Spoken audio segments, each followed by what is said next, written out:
Certainly. Welcome, everybody. How's everybody doing today?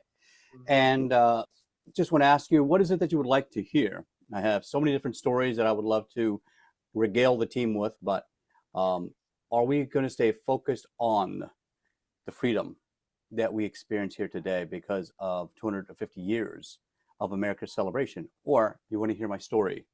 And what is it that we would like to? If you want me to answer, I'll say a little bit of both. A little bit of both. Wonderful, wonderful. All right, Mhm. then. So welcome, buddy. Thank you so much. I'm Coach Raja, and I get introduced as the kickboxing, opera singing cancer scientist from Philadelphia who can't talk right. Yes, we can laugh at that because I have an invisible disability. I have a stutter that I still deal with every day, and so but I'm not broken. I'm exactly how God made me, and for those who know, uh, in in in in Galatians it says that what you sow is what you will reap. So I'm planting seeds of friendship and joy here today for all of us, and all of us I think that can take a step back and appreciate the entire forest from the trees of this world. We have a lot of problems in the world, and yet we still have a lot of joy. And if we look for the joy, we find it. And that's what I do now for for for speakers in Fortune 500 companies, for people that want to accelerate their executive presence. But why I do that now? It's because I didn't have a voice. And I got to tell you a little bit about that. So let's backtrack about 9 years. I've been a cancer scientist for 25 years. It's been my calling. I've saved millions of lives. I've made drugs that have sold well over $100 billion. So uh, improving the status and quality of life of many patients all around the world. Drugs including Imbruvica, Zytiga, and we got the Darzalex, which was the drug that I worked on, and multiple myeloma therapy for Johnson & Johnson. I was the lead on that for 8 years, and it sold $80 billion worldwide. So very proud of that. I can say I put my stamp on that once the FDA approved it, say I did that. But what was interesting was every year or two, when I would work with another supervisor, I was I was afraid to present my work. And what happened was somebody else would present for me and they'd get the promotion. So over 10 years, 15 years, somebody else would, speak because why. And that's what happened is that I had my voice taken from me and other people would get promoted. Well, the last person that did that over 10 years, six people did that. The last one left my name off the slide deck. And that's when I decided, all right, I had enough. And to add insult to injury, I got injured from that because I was doing the job of two people. I hurt both of my rotator cuffs, couldn't pick up my daughter for a year. So that's what I'm talking about when I say that we need to have people that are actually um, doing the good and always looking for the good in life. My parents taught me well, so I decided to forgive but not forget. And as a result, that started my journey. I joined Toastmasters, started reading every book possible on mindset and personal development and leadership. And now we fast forward. I've now won the area contest and was runner up in the division in in the international speech category 4 times. I then became the Toastmasters president at J&J and then subsequently at GlaxoSmithKline for 2 years, then area director. And now this year I just won. Last month I just found this out. I just became the division director. So I go from managing 5 clubs to 25. So nearly 1,000 people. And why do I tell you all this? It's not to brag. It's to show you that I didn't believe in myself, so that way other people did not. I'm giving you permission to believe in yourself, in a higher calling, and a higher power, because all of us have greatness within us. And sometimes it takes someone else to see that greatness to say, I believe in you. I'm telling you that right now. I believe in you. So this is not a motivational story. It is a story of revealing the greatness within yourself. And now, to shift gears a little bit, when we talk about freedom. And this we'll talk more about on Friday on Juneteenth, which I'm very proud of, to represent Philadelphia in our worldwide celebration. You know, I think a lot of people forget what Juneteenth really stood about and why Philadelphia is so important. This Constitution was signed here. The Declaration of Independence was signed here. You know, everybody talks about the big signature by John Hancock, right, on our paperwork, on the Constitution. You know, when England was taxing us without representation, we all knew that couldn't last. You know, no one likes taxes anyway, right? Like, anybody here like taxes? Raise your hand.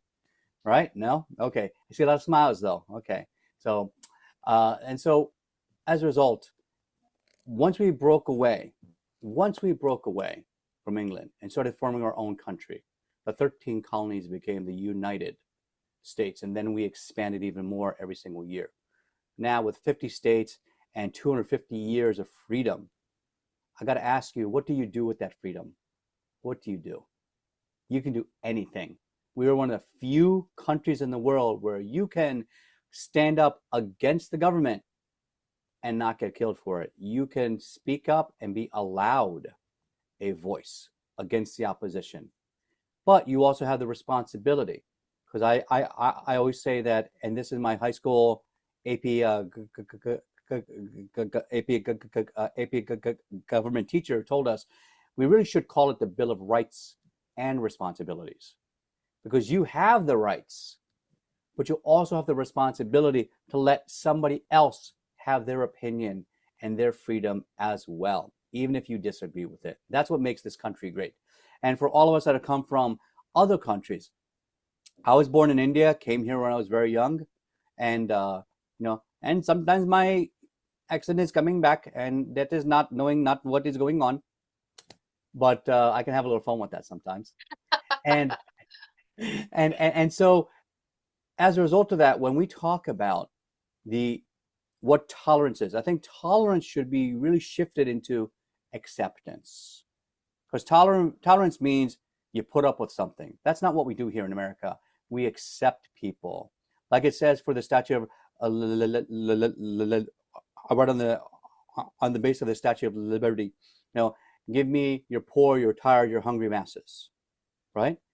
Because we as a country accept everyone from all walks of life, all different opinions, beliefs, religions, skin colors, height, whether you smile or you don't smile, it doesn't matter. Whether you believe in the red, the blue, the white, or something else, we believe that everybody has a place here. And so today, Evan, come here, please. All right, slide in here. Later on, I'm just going to give you a quick intro of this young man. This is incredible. Hold this, please. All right, I don't know if you can see him here. Slide in here, buddy. Lean in so they can see you. There you go. Hey.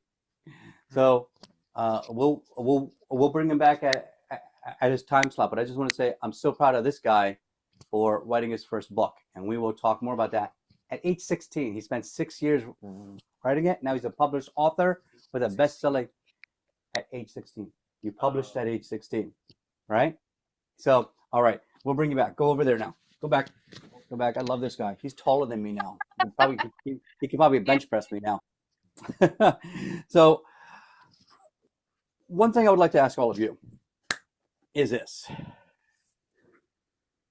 Our pursuit of happiness is a God-given right here in the Constitution, right? In the Declaration of Independence, it states for us, we have that pursuit, right? We're always contented. Sometimes we may not reach it, but you have the right to always pursue your happiness. I think maybe some of us in the grind of daily life and family life and planning and trying to just make it to work and getting the kids to school on time and just trying to get through the day, just with the hardest question of the day, what's for dinner? I don't know. Ask mom. We all struggle with so many different challenges throughout our day, but we have the freedom to pursue any challenge that we want. And like I said earlier, I give you permission to be brave, be bold, go where no one has gone before, and carve your own path. I said in a keynote years ago, is that all of us have our train of thought, but we think that they're stuck on those train tracks. But by doing mindset work and freeing your mind, you're able to pick up those tracks, lay them down somewhere else, and now your train of thought can go anywhere you deem it worthy. A lot of us have struggled through the years with challenges, both physical, emotional, spiritual, mental, and we're all in this together. When I was going through my challenges, and after 25 years, once my boss retired, and then I got on a performance plan, I got laid off. I felt like I'd lost my purpose. 25 years of saving lives, making multi-billion-dollar drugs, and now I feel empty, like a vacuum had formed within my soul. We each have to fill that void with something. It took a while, and I realized that what I really needed was to find the power of my own voice. Through speaking training and practicing and now I help do that for others and to help them to find their authority voice, help them go from the invisible expert in the room and become the authority that they were meant to be. All right. Mr. Brewington. Yeah, fantastic. Awesome. I'm looking at how you got your son in the screen, and I wasn't able. Any questions? Wasn't that amazing? Everybody, yeah, give him a hand of applause. It's fantastic. Does anyone have a question? Okay. Right. Over to our next speaker then. We now have Mike, and he stole the show this morning. And we had a big discussion about the performed man. And this is Father's Day, and happy Father's Day to all you wonderful fathers. And yes, as Raja said, come back on Friday. We will be doing Juneteenth, and he will be representing Philadelphia as well. So we had an amazing day today, and so thank you for watching. If you liked Raja, and Raja has a cafe as well, and a number of speaker opportunities for you, I will make sure that his information is in the chat, and so that you could reach out to him. So I will stop recording.